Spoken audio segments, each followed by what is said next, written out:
There's a moment when someone walks into a room and the entire energy shifts. Not because they're the loudest, not because they demand attention, but because something about their presence makes everyone else recalibrate. They speak less than others, but carry more weight. They smile rarely, but when they do, people remember it for weeks.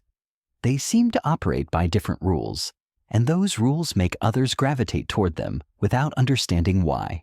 Most people chase connection through availability. They text back immediately, they overshare, they explain themselves constantly, hoping someone will finally see their worth. But there's a brutal truth hiding behind all that effort. The more accessible you make yourself, the less people value that access. The more you explain, the less mysterious you become. The more you give freely, the less precious your attention feels. Niccolò understood something that modern psychology is only now catching up to. Human beings don't obsess over what they fully possess. They obsess over what feels just slightly out of reach. Not impossible to attain, but never guaranteed. That tension, that space between having and wanting, that's where fascination lives. You've probably experienced this yourself. Think about the person who made you feel most alive, most electric, most consumed with thoughts you couldn't control. Were they the one who always answered your calls? The one who told you everything about themselves on the first meeting? The one who made themselves completely available whenever you needed them? Or were they the one who left you guessing? The one whose attention felt earned, not given? The one who made you work slightly harder than you expected to, not through games, but through genuine selectivity about where they placed their energy? That's not manipulation. That's understanding human nature at its core. And once you understand it, you can't unsee how backwards most people have it. They think being wanted means being needed. They think connection requires constant availability. They think respect comes from being agreeable. But what they're actually doing is training others to take them for granted. Here's what's happening in your relationships right now. Whether it's romantic, professional, or social, people are measuring your value based on how you behave when they're not giving you their best. Do you chase when they withdraw? Do you explain when they misunderstand? Do you accommodate when they demand? Because every time you do, you're teaching them something about your worth. You're showing them that their approval matters more than your boundaries, that their comfort matters more than your dignity. And once someone learns they can treat you carelessly without consequence, that knowledge doesn't disappear. It compounds. They start testing other boundaries. They start assuming your flexibility. They start expecting your understanding. Until one day you realize you've become the most reliable, most dependable, most forgettable person in their life. But there's another way. A way that makes people lean in instead of taking you for granted. A way that creates genuine curiosity instead of casual dismissal. A way that builds respect through scarcity rather than destroying it through abundance. It starts with a fundamental shift in how you view your own presence. Most people see themselves as grateful to be included. They enter rooms hoping to be accepted, relationships hoping to be chosen, conversations hoping to be heard. But that energy, that seeking, that need for validation, it broadcasts itself in ways you can't hide. Your tone carries it. Your posture reveals it. Your responses betray it. The person who makes others obsess operates from a completely different framework. They don't enter spaces seeking validation. They enter knowing their presence has value, and that value doesn't require explanation or justification. They don't need to be the center of attention because they understand something more powerful. True influence comes not from being seen by everyone, but from being studied by the right people. When you stop trying to be everything to everyone, something shifts. Your energy becomes more concentrated. Your words carry more weight because there are fewer of them. Your attention becomes more valuable because it's not freely distributed. You stop being background noise and start being signal. This isn't about becoming cold or distant. It's about becoming selective. Selective with your time, your energy, your emotional investment, your responses. Not out of cruelty, but out of self-respect. Because when you treat your own presence as precious, others begin to see it that way too. Think about the people who fascinate you most. The ones whose approval you secretly crave, whose attention feels like a reward, whose time feels like a gift. What do they all have in common? They don't chase. They don't over-explain. They don't make themselves constantly available. They exist with a quiet confidence that says their energy is valuable, and they choose carefully where to invest it. That choice, that selectivity, that's what creates the gravitational pull. Not because they're playing games, but because they understand their own worth, and they're not willing to diminish it for temporary comfort or false connection. Most people give their best energy to those who give them the least. They text back fastest to the people who text back slowest. They work hardest to please those who seem hardest to please. They chase those who seem most likely to run. And in doing so, they train the world to see them as eager, available, predictable. But what if you flipped that? What if you gave your best energy to those who earned it? What if you responded with enthusiasm to those who showed genuine interest? What if you invested deeply in people who invested deeply in you? What would happen to your relationships then? You'd start attracting people who value what you offer instead of people who simply consume it. You'd find yourself in conversations that energize you instead of drain you. You'd build connections based on mutual respect instead of one-sided accommodation. This shift doesn't happen overnight. It requires breaking habits you've built over years, maybe decades. Habits of over-explaining, over-giving, over-accommodating. Habits of seeking approval instead of giving it selectively. Habits of being available instead of being valuable. But once you start making this shift, once you begin operating from genuine selectivity instead of desperate availability, you'll notice something remarkable. People start paying attention differently. They start listening more carefully when you speak because your words aren't constant background noise. They start valuing your time more because it's not infinitely available. They start working slightly harder for your approval because it's not automatically given. You become someone worth thinking about instead of someone taken for granted. Someone whose absence is felt instead of someone whose presence is assumed. Someone whose attention feels earned instead of someone whose attention feels guaranteed. And here's the beautiful paradox. The less you chase connection, the more genuine connection finds you. The less you seek approval, the more respect you naturally command. The less available you make yourself, the more people value the availability you do offer. This is where most people get it backwards. They think scarcity means being difficult or playing hard to get. But real scarcity isn't artificial. It's authentic. It comes from genuinely having standards, boundaries, and a life rich enough that not every invitation sounds appealing. Not every conversation feels worth having. Not every person's approval feels necessary.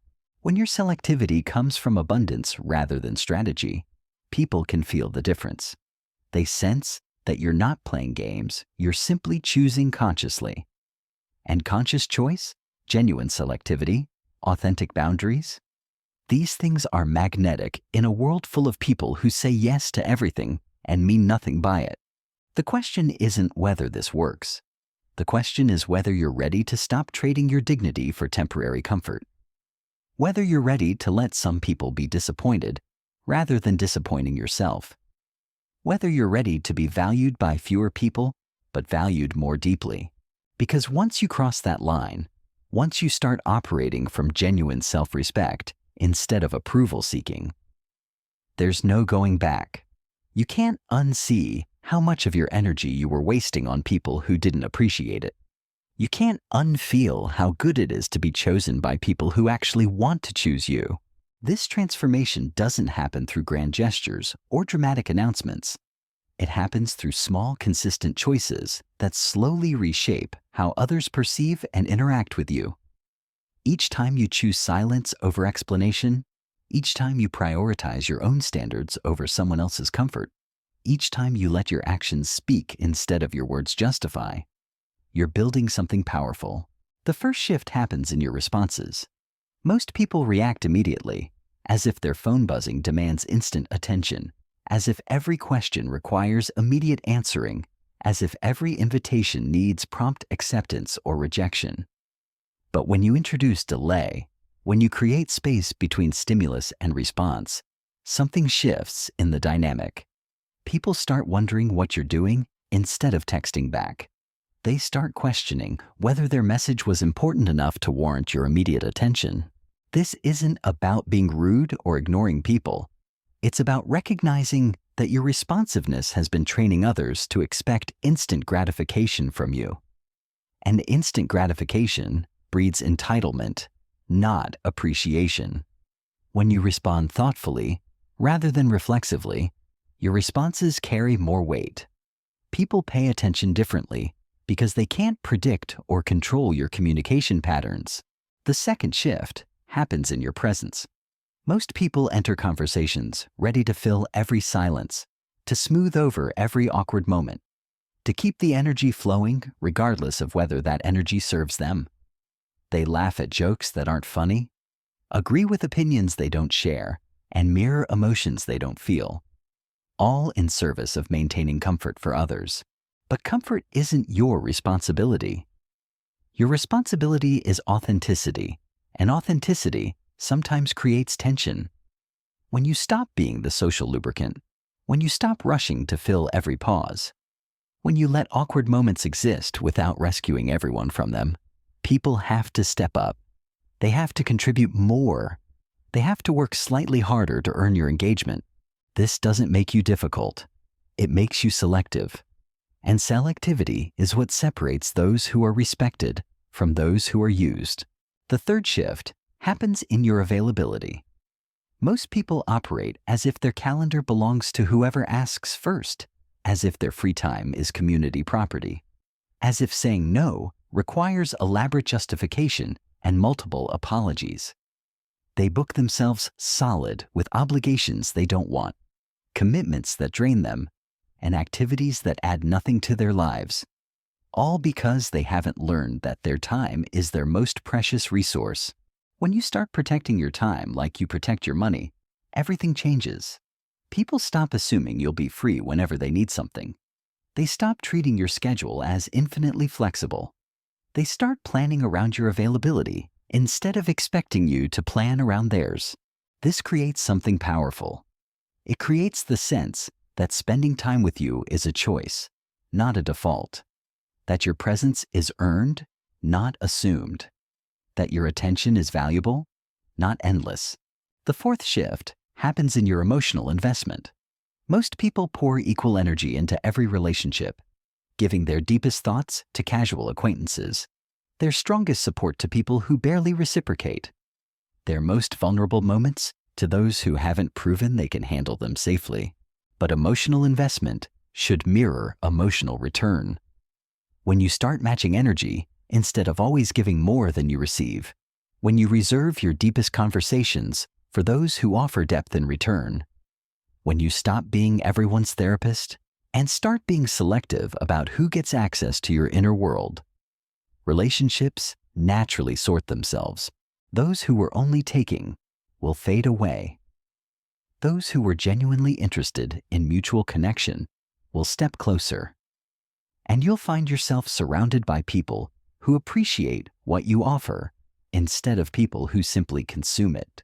The fifth shift happens in your reactions to disrespect.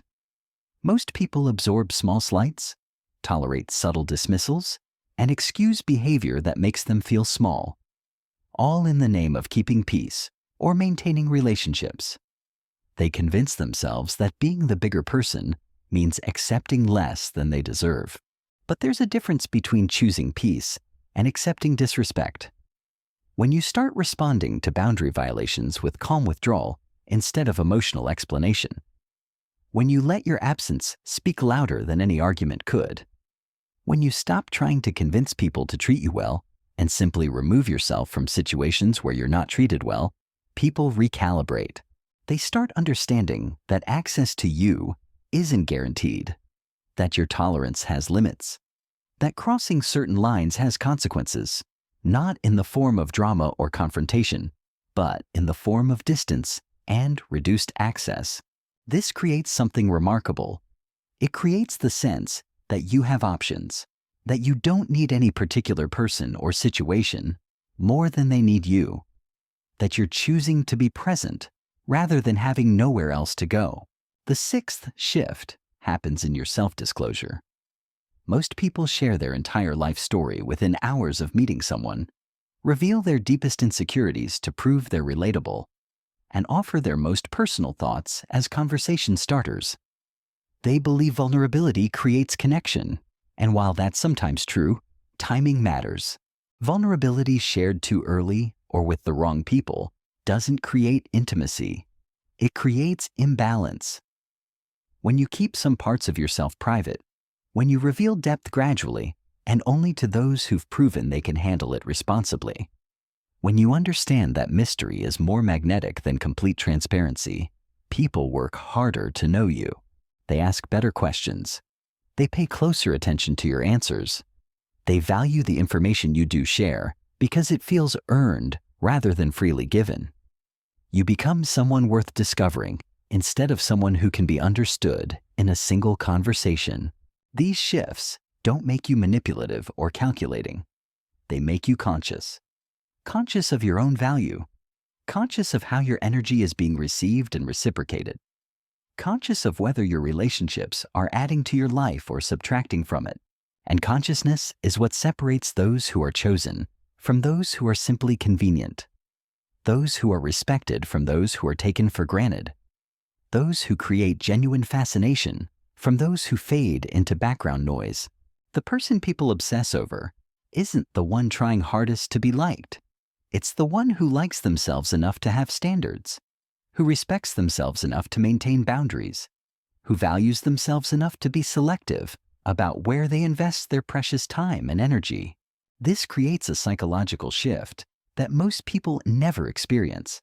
Instead of wondering if others will accept them, they start wondering who deserves their acceptance.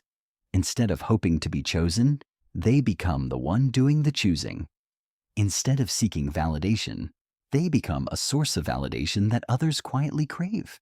And here's what happens when you reach this point. People start noticing your absence before they notice your presence. They remember the conversation where you said less, but somehow said more. They find themselves thinking about you at random moments, not because you've been chasing their thoughts, but because something about your energy lingers in ways they can't quite explain. You become the person they mention to others, the one they describe as different, interesting, hard to read, the one who makes them feel like they need to bring their best self to the interaction, because anything less feels inadequate. This isn't about becoming cold or unreachable.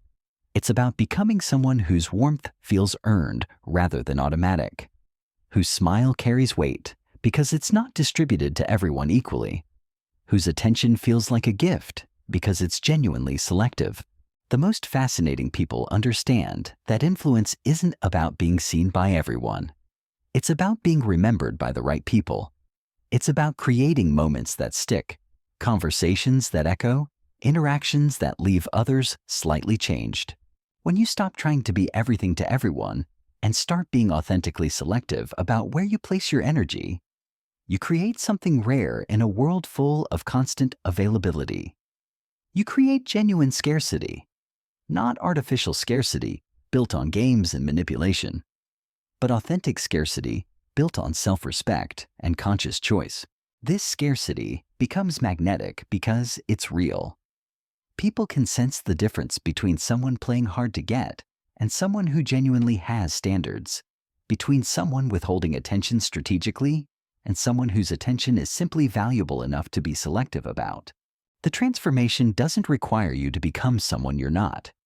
It requires you to stop being less than who you are, to stop diminishing your own value for the comfort of others, to stop making yourself smaller so others feel bigger.